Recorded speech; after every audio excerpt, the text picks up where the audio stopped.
Welcome back, everyone. Before we dive in, make sure you drop your thoughts and the lessons you took from this story in the comments. And don't forget to like and subscribe.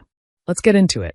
On Christmas Eve, my husband sat across from me at the desk in our home office and looked at me with the cool focus he usually reserved for boardrooms. My name is Camille Bryant, and I am 39 years old. He folded his hands over a single sheet of paper and said calmly, almost politely, "You will apologize to her tonight, or you will lose your paycheck and your promotion." There was no shouting, no anger, just certainty, like a verdict he had already rehearsed. Between us lay the paper, a formal personnel notice with my name typed neatly at the top. Salary suspension. Promotion postponed. Review for professional misconduct. It sat there on the polished wood like the last page of a story he thought he controlled. I stared at it and realized something unsettling. This was not my husband speaking to me. This was the company's most powerful executive assessing risk and deciding what to eliminate. I heard my own voice come out steady. "And if I do not?" I asked. I already knew the answer. I asked anyway, because some part of me wanted to hear him say it out loud. He did not hesitate. "Then this becomes very difficult for you, Camille," he replied. "You do not want that." He used the same tone he used with department heads who had disappointed him, measured, cold, practiced. Outside the window, snow fell softly over downtown Chicago, turning the streetlights into halos and blurring the sharp edges of the city. Downstairs, our company's Christmas party was already underway. Laughter, music, the faint echo of someone cheering near the bar. Champagne glasses clinking, people celebrating a company they believed in, completely unaware of what was happening upstairs in a house they had only ever seen in photographs. The woman he wanted me to apologize to was Alexis Monroe, his new favorite executive. Young, polished, camera-ready, and yes, the woman he had been sleeping with. He framed it as professionalism, as teamwork, as my failure to be collaborative. On paper, the incident was about a disruptive exchange in a strategy meeting. In reality, it was about one simple thing. He wanted my obedience, publicly, in front of everyone. He wanted me to bend so he could protect her without consequences. I looked at the paper again. 8 years of work. 8 years of building something real, of defending hard choices and steady science, reduced to a checkbox and a signature line. My name at the top, his signature at the bottom. Something inside me went very still. I did not cry. I did not argue. I did not negotiate. I simply said one word. "Okay." Relief flickered across his face. He thought he had won. He thought that word meant surrender. What he did not know was that my suitcase was already in the trunk of my car. He did not know that my transfer papers had already been approved. He did not know that by morning I would be on a plane out of Chicago and on my way to Seattle. That night, he believed he had finally broken me. In reality, that was the moment I chose myself and stopped pretending that our life together was anything more than a stage built on my silence. Before I was the woman being threatened in her own home, I was Camille Bryant, the person who helped build everything my husband, Malcolm Hughes, now believed he owned. I came from science, not spectacle. Long hours in quiet labs, careful experiments, data that either held up or did not. No applause. No shortcuts. Just discipline, patience, and responsibility. In my world, if you were wrong, people paid the price, sometimes with their health, sometimes with their lives. I met Malcolm when we were both young enough to believe that ambition and integrity could grow in the same space without conflict. He was charming then, curious in a way that felt genuine. He asked questions most people skipped past. He wanted to understand how things worked, not just how they sold. We met at a medical conference in Dallas, two strangers lingering too long over a poster presentation about rare blood disorders and the patients who kept being forgotten. We spent that first night in the hotel lobby talking until the staff began stacking chairs. He asked what motivated me. I told him I wanted to work in a place where the science dictated the strategy, not the other way around. He laughed softly and said, "Then maybe we should build that place ourselves." At the time, it sounded like a romantic idea, something people say when they are tired and hopeful and not yet bruised by success. When we married, we were not chasing power. We were building something meaningful. At least I was. I joined the company not as his wife, but as a strategist. I evaluated projects. I questioned assumptions. I sat in quiet meeting rooms with researchers who had more data than influence and made sure serious ideas did not die in the shuffle of shiny distractions. While Malcolm spoke to investors, I worked with scientists. While he gave interviews, I solved problems no one else wanted to touch. For years, it worked. The company grew. Our treatments reached patients who had been ignored by bigger players. We developed therapies that did not make headlines but changed hospital corridors in small, important ways. People trusted us because we did not chase trends. We chased outcomes. When journalists asked about our success, Malcolm liked to say we were a team, that he could not do any of it without the people behind him. For a long time, I believed he meant me when he said that. Here is the truth I did not want to face. I was building the foundation. He was standing on top of it. Every promotion he earned rested on work I had already done. Every confident decision he made had been vetted quietly by me long before it reached a boardroom. I never needed credit. I never wanted applause. What I needed was respect. And somewhere along the way, respect became optional, then inconvenient, then disposable. Success did not change Malcolm overnight. It worked slowly, the way corrosion does. Quiet, gradual, easy to ignore until the damage is already done. The first article came out praising his leadership, his vision, his ability to see around corners. Then another, then invitations to speak, to advise, to sit at tables where people talked about valuation instead of impact. He came home energized in a way I had not seen before, repeating phrases he had picked up from investors. Scale, efficiency, market dominance. At first I listened. I asked questions. I reminded him why the company existed in the first place. He nodded, distracted, already thinking 3 conversations ahead. I watched the language of our work shift. Patients became segments. Treatments became products. Long-term trials became cost centers. A mission that had once been about lives began to sound like a brochure for a different kind of business entirely. That was when Alexis Monroe walked into our lives. She arrived with flawless credentials and rehearsed charm. Her presentations were smooth. Her answers were quick. She spoke fluently about growth, but vaguely about substance. She knew how to dress for the cameras, how to turn a phrase just enough to make it sound profound. She talked about disruption, so often that the word began to lose meaning. Malcolm was fascinated almost immediately. She has a fresh perspective, he told me one evening, loosening his tie as he poured himself a drink. She understands where the market is going. I stood at the kitchen counter, reviewing a proposal on my tablet, and replied, "She understands how to decorate weak ideas with confident delivery." He smiled at me the way people smile at a child who has missed the joke. "You are too focused on details," he said. "You are missing the bigger picture." But I was the only one still looking at the whole picture. Alexis learned quickly how to position herself. She agreed with Malcolm publicly and deferred privately. She praised his vision at every opportunity. She framed every disagreement as a misunderstanding rather than a challenge. And slowly, I became the difficult one. The woman who asked uncomfortable questions. The wife who reminded him of principles he no longer wanted to defend. The voice that interrupted his momentum. Meetings started happening without me. Decisions were made before I saw the data. When I asked why I had not been invited to a product review, Malcolm shrugged. "You have been tense lately," he said. "I did not want you to feel overloaded." I looked at him and said, "Or you did not want me pointing out the problems." He laughed softly, but his eyes did not. "You cannot keep fighting every change, Camille," he said. "You are starting to sound like an obstacle." At home, the distance grew. Conversations shortened. Touch disappeared. We moved around each other like polite strangers who happened to share a kitchen.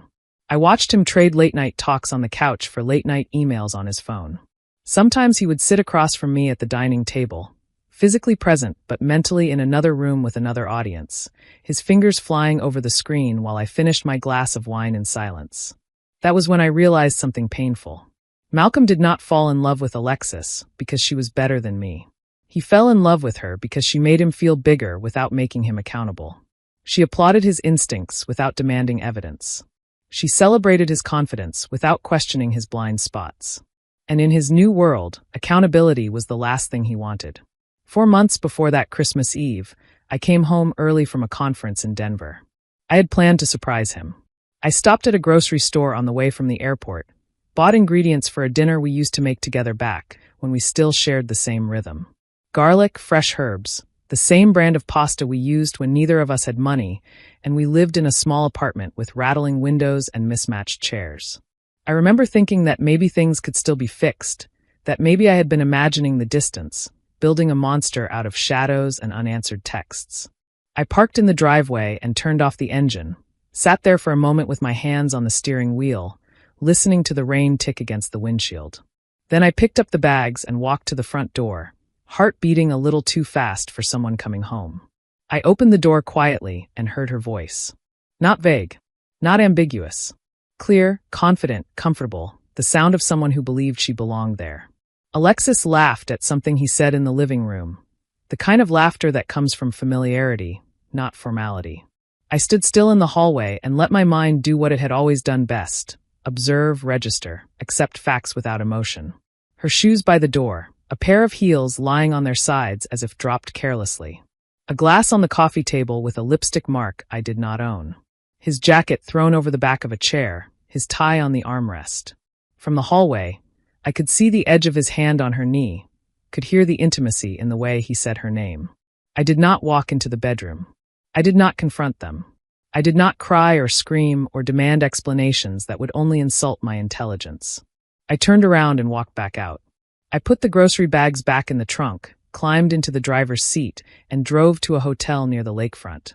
I sat on the bathroom floor for a long time, not sobbing, just breathing, letting the truth settle without resistance. In my profession, when a compound shows toxicity, you do not waste years trying to justify it. You do not negotiate with reality. You stop the trial. That night, I stopped believing in my marriage. But I did not end it loudly. I did not give Malcolm the satisfaction of drama or tears or rage. I ended it the way I ended everything that could harm me, quietly, carefully, with preparation. Because I understood something then that many people never do. The moment you confront someone who has already betrayed you, you give them time to prepare their defense. And I had no intention of warning him. I did not ask Malcolm for explanations. I did not demand honesty from someone who had already proven he was comfortable with deception. Instead, I did what I had always done when facing a complex problem. I gathered information. I documented everything. Decisions that did not align with the company's values. Expenses that were explained poorly or not at all. Proposals that looked impressive on the surface, but collapsed under scrutiny.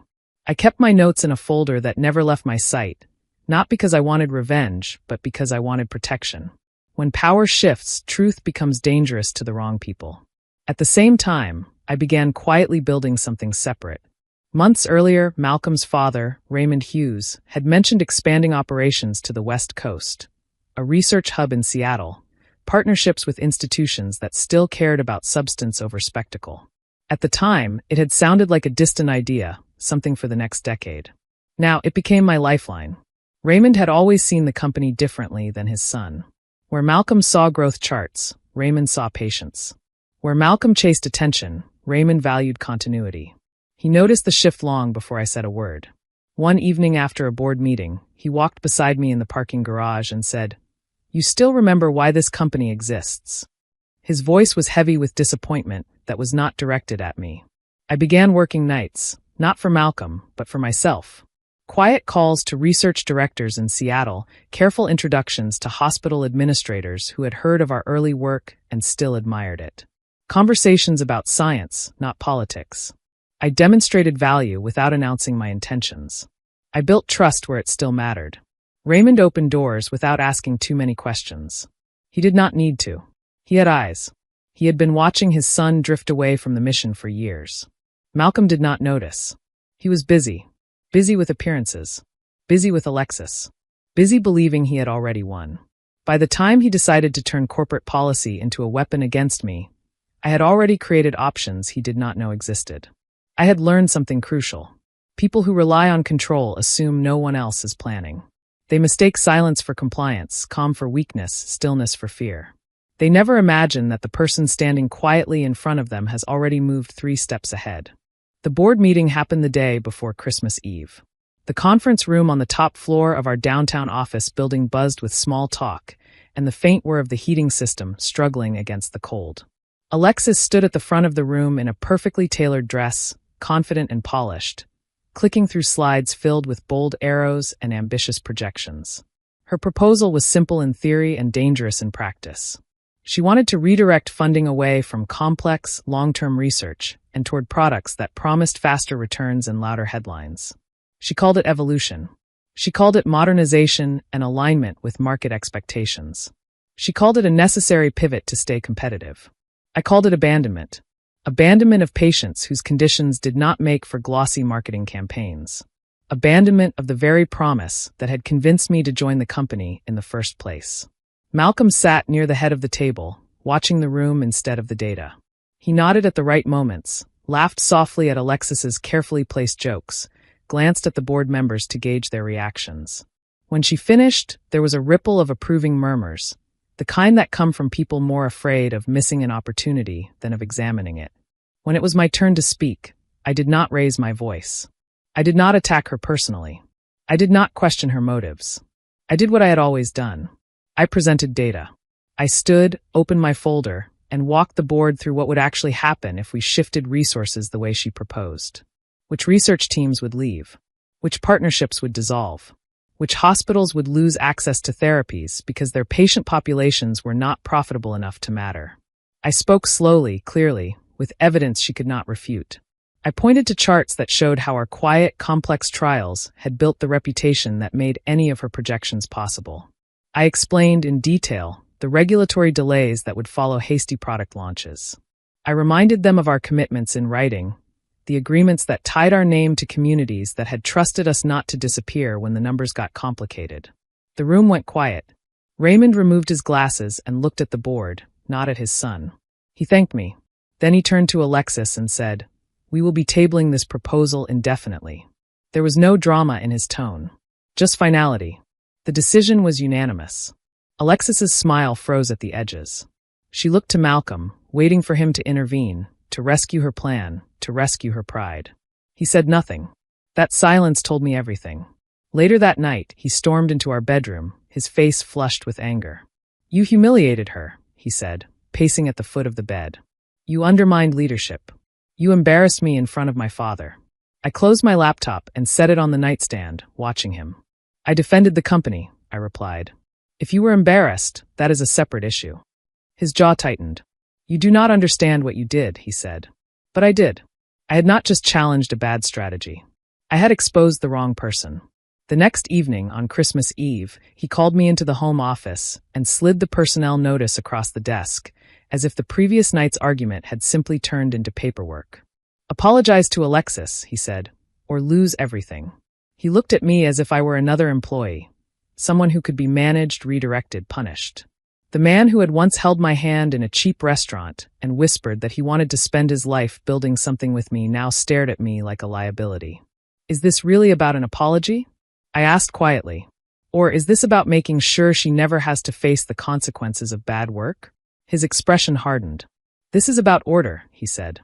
"This is about loyalty. You cannot keep making me choose between you and the future of this company." I almost laughed. He truly believed those were the options. "I am not asking you to choose," I replied. "I am watching you reveal what you already chose." He tapped the paper with one finger. "I am done negotiating, Camille. Either you show everyone downstairs that you can be a team player, or tomorrow morning human resources begins the process outlined here." I stared at him for a long moment. The snow outside the window had thickened, softening the city into a blur. Somewhere below us, someone started a familiar Christmas song. I thought of all the nights I had defended his choices because I believed we were still on the same side. Then I said, "Okay." His shoulders dropped slightly. Relief flickered across his face. He thought that word meant surrender. He thought I would go downstairs, find Alexis, stand in front of the entire room, and offer a carefully worded apology that would smooth things over and return me to my place. He thought power, once asserted, always worked. He did not understand what that word meant in my mouth. The Christmas party downstairs looked like a celebration of certainty. Crystal glasses, soft music, executives laughing as if nothing in the world could touch them. The staircase banister was wrapped in white lights. The catering staff moved like choreography, refilling drinks and clearing plates. Malcolm moved through the room with Alexis at his side, his hand resting lightly on her back, already behaving as if the future had been settled in his favor. I stood near the windows, watching the snow fall over the city, feeling strangely calm. The kind of calm that comes when the decision has already been made and there is nothing left to fear. A few colleagues approached me, asking if I was all right, commenting on how tired I looked. I smiled politely, told them the year had been long, that I was thinking about taking some time away. It was the truth, just not the whole of it. Malcolm eventually crossed the room toward me, Alexis a step behind, her eyes cautious. "Everyone is waiting," he murmured. "This does not need to be a scene. You can end this easily." I nodded as if I agreed. Then I stepped forward. I did not raise my voice. I did not climb onto a chair or clink a glass with a fork. I simply spoke clearly enough for the room to hear. "I have an announcement," I said. Conversation slowed, then stopped. Faces turned toward me. Malcolm's smile froze in place, the way a veneer cracks before anyone else notices. "Effective immediately," I continued. "I am resigning from my current position." A murmur rippled through the crowd. Before anyone could react, I went on. "I have accepted a new role as managing director for our West Coast Research Division, overseeing expansion in Seattle." Malcolm blinked, as if he had misheard me. "That division does not exist," he said, laughing a little too loudly. "We have not approved anything like that." I looked at him, then past him. Raymond stepped forward from the edge of the room, silver hair catching the light. "Yes, it does," he said quietly. "The board approved the plan last month. The appointment becomes official at the start of the new year." The room shifted.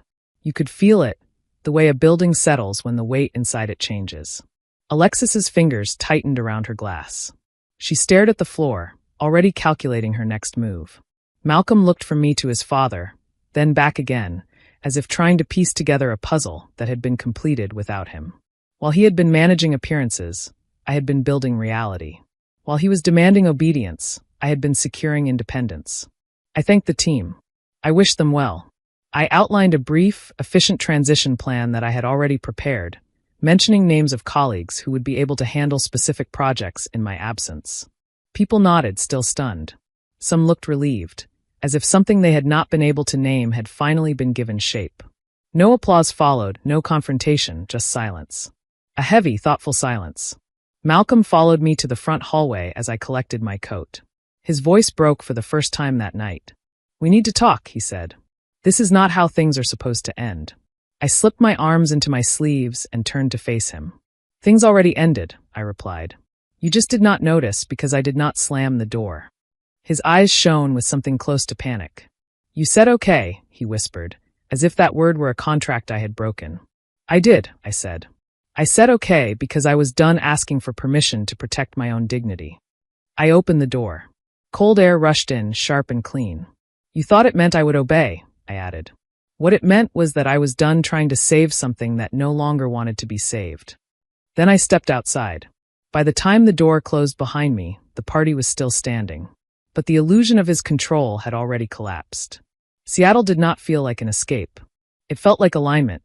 There was no dramatic arrival, no crowd at the airport, just a gray sky, the familiar smell of rain, and a quiet car ride to a modest apartment near the water.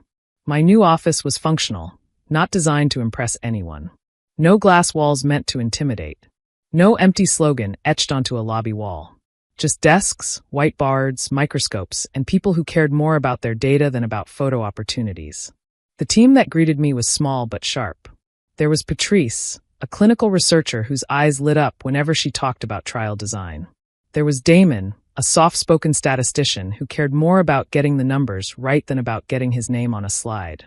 There was Monica, who ran operations with a calm efficiency that reminded me of who I had been before my days became a cycle of managing Malcolm's moods. They asked about my experience, my approach to risk, my expectations for communication. No one asked who I was married to. No one hinted that my authority depended on anyone else's approval. They cared whether I understood the science, whether I could make decisions, whether I showed up prepared. I did. Our first major meeting lasted 3 hours. There were disagreements, questions, moments of tension, but no one was punished for speaking honestly. When it ended, Patrice grinned at me and said, "I forgot meetings could feel like this." Projects moved forward without politics slowing them down. Partnerships formed based on trust rather than image. Researchers spoke openly about setbacks and doubts. When something went wrong, we fixed it instead of hiding it. I slept better. I breathed deeper. I stopped replaying old conversations in my head, wondering how I could have phrased things differently to avoid conflict. There was nothing to avoid anymore. The work was hard, but it was clean. My marriage had trained me to minimize myself, to soften truths, to stay quiet when being right made someone else feel small. Seattle required none of that. I did not have to earn my place every morning. I was simply allowed to take it. On rainy evenings, I would walk along the waterfront after work, listening to the waves hit the pier, letting the damp air clear the last traces of Malcolm's voice from my head. News from Chicago reached me slowly, filtered through professional updates and quiet messages from people who stayed in touch. The company felt unstable. Morale was slipping. Key researchers were leaving. A close colleague called me one night, her voice low. "It is different here," she said. "Everything is about impressions now. Alexis is everywhere. People are exhausted." I listened, leaning against my kitchen counter, tracing a drop of water on the rim of my glass. I felt no satisfaction in their struggle, only clarity. I had not been the problem. I had been the structure holding everything together. Once I stepped away, the cracks became visible to everyone else. Without someone asking hard questions, small mistakes multiplied. Proposals that should have been challenged went through unexamined. Research teams requested transfers or quietly resigned, citing culture, not compensation. The company did not collapse overnight. It weakened gradually, the way systems do when the support beneath them is removed. Then came the investigation. Expense reviews. Ethics inquiries. Questions Malcolm had always avoided finally demanded answers. He was no longer protected by charm in interviews or flattering profiles in business magazines. He was measured by records, by signatures, by trails of decisions he had made when he believed no one was paying attention. Alexis disappeared first. Officially, it was a strategic transition, a new opportunity. Unofficially, everyone understood. She had aligned herself with power, not substance. And when that power faltered, she moved on. Malcolm lasted longer. Pride will do that. He pushed harder, shouted more, tried to reassert control in ways that had once worked when people still believed in him. But eventually, even pride runs out of leverage. When he stepped down, the announcement was brief. Polished language. No accusations, no explanations, just the quiet end of something that had already been broken for a long time. A former colleague sent me the internal memo with a short message. "Thought you might want to see this." I read it at my desk in Seattle, then closed the email and went back to reviewing trial results. People later asked how I felt about it. I told them the truth. I did not destroy anyone. I simply stopped holding everything together for people who never noticed the weight I was carrying. That was not revenge. That was consequence. Some evenings, walking home through streets that did not know my history, I felt something close to gratitude. Not for what I had lost, but for what I had stopped trying to save. Seattle gave me space, purpose, peace. And with that distance, I finally understood the truth. Leaving was not a failure. Staying would have been. The letter arrived on an ordinary Tuesday. No dramatic envelope, no urgent tone, just a familiar name in the corner that made my chest tighten before I even opened it. Raymond Hughes had passed away quietly in his sleep. I sat at my desk for a long time after reading those words. He had been the last person in that family who saw me clearly, not as an extension of his son, not as a threat, but as someone who understood the responsibility of building something that mattered. A week later, another letter arrived, this one addressed to me personally. It was from Raymond's attorney, enclosing a letter he had written before his death. Raymond's handwriting was steady, his sentences as direct as his speech. He thanked me for protecting the company when it became inconvenient, for refusing to compromise values when it would have been easier to stay silent, for walking away without trying to burn anything down. Then came the part that stopped me cold. He had left me voting shares, enough to matter, enough to give me real influence, and with them an offer. The board was prepared to appoint me as the next chief executive if I wanted the role. Everything I had been denied was suddenly being placed in front of me. Power, authority, vindication, a chance to walk back into the building I had helped raise and sit in the chair Malcolm had spent years guarding. I folded the letter carefully and placed it back in the envelope. I took my coat and walked outside into the damp Seattle air. The sky was low and gray, the kind that makes the city feel like it is wrapped in soft paper. I walked without a destination, past coffee shops and corner stores, past couples under shared umbrellas, past a group of teenagers arguing about basketball near a bus stop. Life moved around me, indifferent to board seats and titles. I thought about what it would mean to go back. The long flights, the boardroom battles, the press releases, the inevitable whispers that I had waited in the shadows, that I had planned all along to take Malcolm's place. The temptation was there, brief and sharp, a chance to prove to everyone, including him, that I had always been the one holding the line. But under that temptation was something stronger. A quiet, stubborn refusal to let my life be defined by what he had lost. I turned back toward the research center, my shoes splashing through shallow puddles. By the time I reached my office, the decision was already made. I called the attorney and thanked him. I said I would continue to use the voting shares to protect the company's original mission, but I would not be returning to Chicago to become its chief executive. There was a pause on the line, a soft exhale of surprise. Then he said, "I think Raymond expected that answer. That is why he chose you." People often think revenge is loud. They imagine confrontation, exposure, public humiliation, a dramatic moment where someone finally pays for what they did. That was never my goal. When I said okay, that night in my home office, I was not agreeing. I was not surrendering. I was not choosing silence out of fear. I was choosing clarity. I was acknowledging the truth about who Malcolm had become and who I could no longer afford to be beside. Okay, meant I saw the reality without flinching. Okay, meant I understood that my future could not depend on a man who treated my integrity as an inconvenience. Okay, meant I was done shrinking myself to preserve someone else's sense of power. I did not win by taking anything from him. I won by taking myself out of a system that depended on my silence to survive. In Seattle, my work is judged by its impact, not by who it threatens.